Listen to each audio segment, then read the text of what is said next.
اللہ اللہ اللہ اللہ۔ یہ نہر کنارے وضو کر رہے تھے تو کئی دنوں کے فاقے تھے، کیا دیکھا کہ پانی کی سطح پر بہتا ہوا ایک خوش نما سیب آیا تو اشتہاق غالب ہوئی، اس کو پکڑا اور کھا لیا۔ جب کھا چکے تو پھر خیال آیا یہ تو میرا تھا ہی نہیں، یہ تو مال لقطہ تھا تو میں نے اس کو کھا لیا، اب اس کا مالک کیسے ملے؟ جس سمت سے پانی آ رہا تھا اس سمت سفر شروع کر دیا۔ کئی دنوں کی مسافت کے بعد دیکھا کہ ایک باغ ہے جس کی شاخیں اس پانی کی طرف لٹک رہی ہیں، سمجھ گئے کہ یہیں سے گرا ہوگا اور میں نے کھا لیا۔ خیر باغ میں پہنچے، مالک سے ملے، کہا کہ یوں میں نے ایک سیب کھا لیا ہے اور میرا غالب گمان یہ ہے کہ اس باغ کا وہ سیب تھا، تو میں معافی مانگنے آیا ہوں، یا پھر بتائیں کہ اس کا ہرجانہ کیا ہوگا۔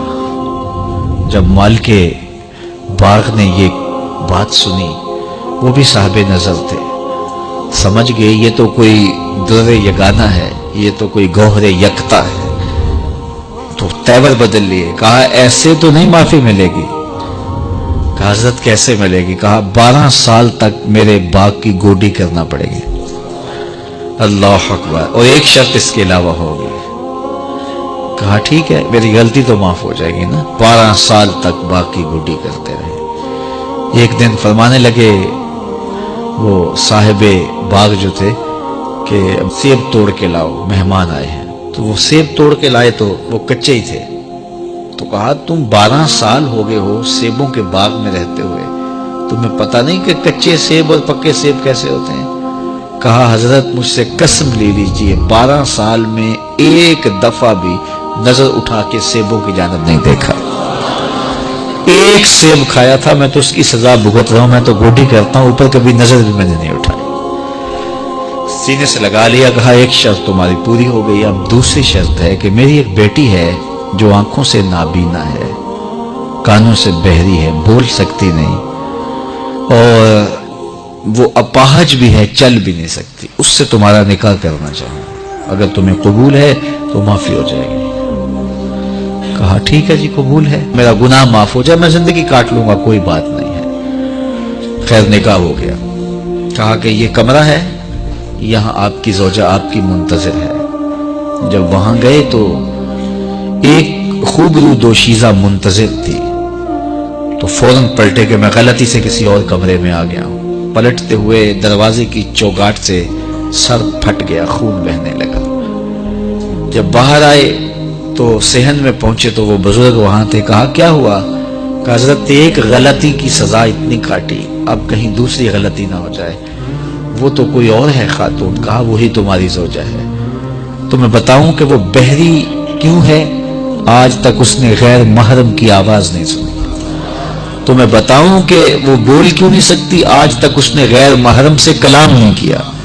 اندھی اس طرح ہے، آج تک اس نے غیر محرم کو نہیں دیکھا، اور اپاہج جس طرح ہے، چل کے کبھی گھر کی دہلیز سے گئی نہیں ہے۔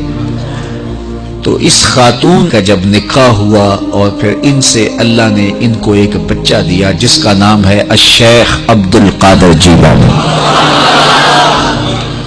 جب ماں باپ کس طرح کے ہوں تو بیٹے اس طرح کے ہی ہوتے ہیں، باپ کا لقمہ پاک، اور ماں اپنی آبرو کی کیسی محافظہ، پھر در یگانہ اور گوہر یکتا جو پیدا ہوتا ہے وہ دین کی احیاء کرنے والا ہے، دین کی مردہ قدروں کو نئی زندگی دینے والا ہے۔ حضرت ملا علی قاری لکھتے ہیں کہ حضور غوث اعظم جب مجلس واعظ کرنے بیٹھتے تو 70 ہزار کا اجتماع آپ کے مجمع میں ہوتا، اور عمومی طور پہ اللہ کی رحمتوں کے حوالے سے بات کرتے، اور جس دن آپ اللہ کے قہر، غضب اور جلال کی بات کرتے کئی جنازے اٹھتے۔ یہ آپ کی گفتگو کے اندر عصر کا رنگ اور شیرینی تھی۔ اللہ اکبر۔ تو باپ دیکھیے کہ رزق کے معاملے میں کتنا محتاط ہے، اور ماں دیکھیے اپنی عصمت کی کتنی حفاظت کرنے والی ہے۔ مائیں بچوں کی تربیت کرتی ہیں، ماؤں کے ذریعے سے پاکیزہ صفت بچے جنم لیتے ہیں، تو لہٰذا ماؤں کو اچھی تربیت کا حامل ہونا چاہیے تاکہ وہ آگے اچھی تربیت خود کر سکے۔ اللہ اللہ اللہ اللہ اللہ